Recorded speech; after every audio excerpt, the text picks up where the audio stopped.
Kolchak, the Night Stalker. Kolchak, the Night Stalker is a TV series, and in fact my favourite TV series of all time, right? It is not very well known, but it was a TV series from the 1970s, 74 to 75 I think they made it, and it followed on from two made for television films that had been made a few years earlier.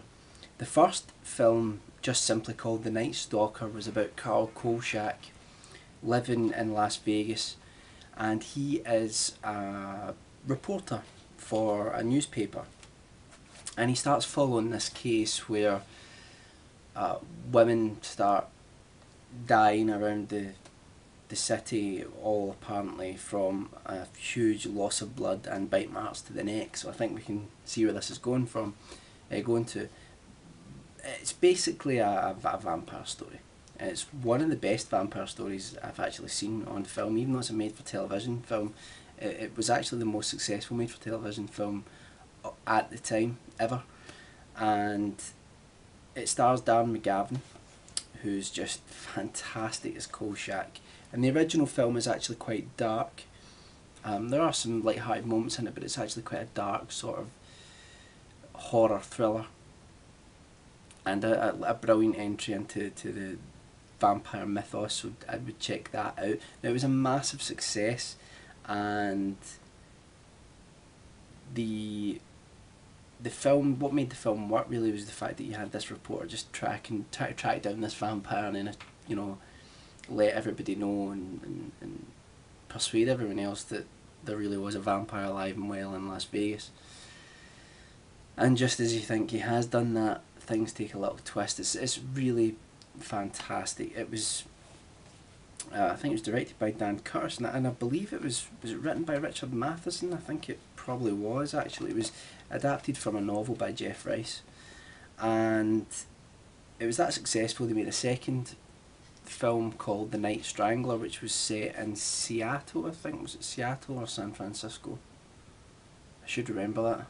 That's terrible. One or the other. It's been a while since I've watched the second film. It was called The Night Strangler, and it was about how Kolchak finds that once again he's in this city where random deaths are occurring, and he starts realising that he thinks it's this man who hides away for 100 years at a time, well, for 30 or 40 years at a time, and then comes out to prey on people and then go back into his lair.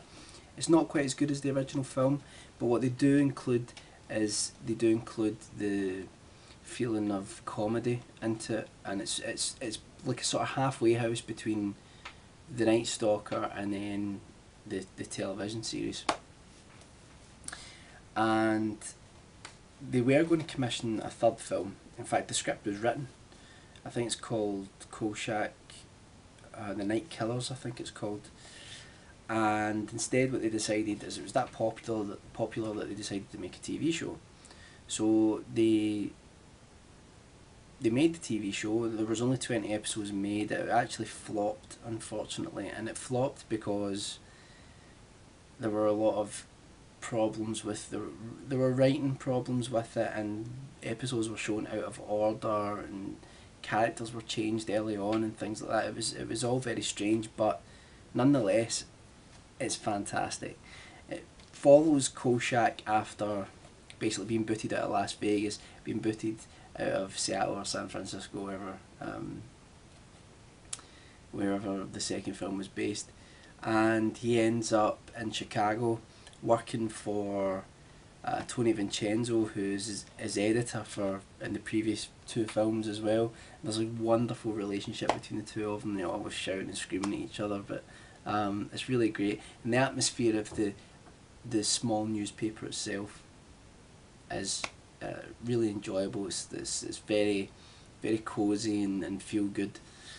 And I think Darren McGavin himself grew tired of the character, and he was quite happy when it got ditched. And the reason for that was that the TV series became a sort of monster of the week type show. I'm not looking at my groin, I'm looking at the time. It became a sort of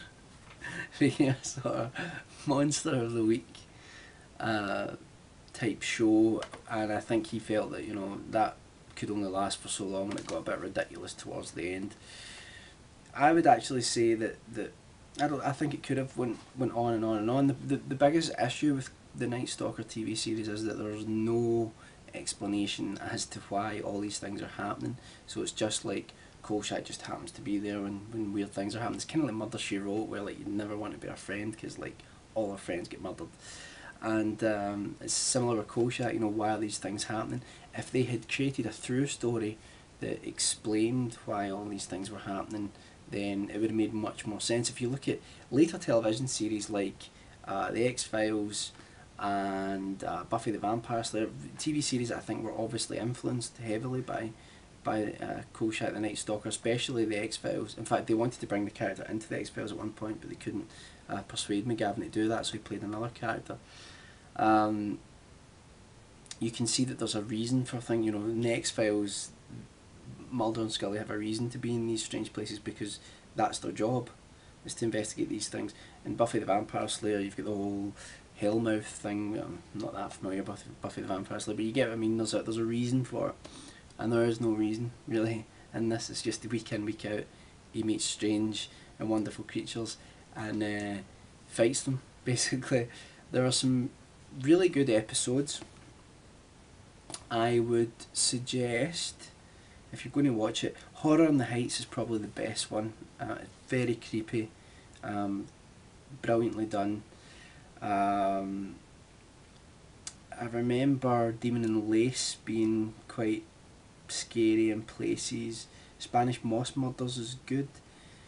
The Vampire has one of the most iconic scene with the flaming cross behind Kolchak in it from the series. The werewolf gets panned, actually. The werewolf episode gets panned, but I really enjoyed it. The whole atmosphere on the cruise ship and all that I thought was brilliant.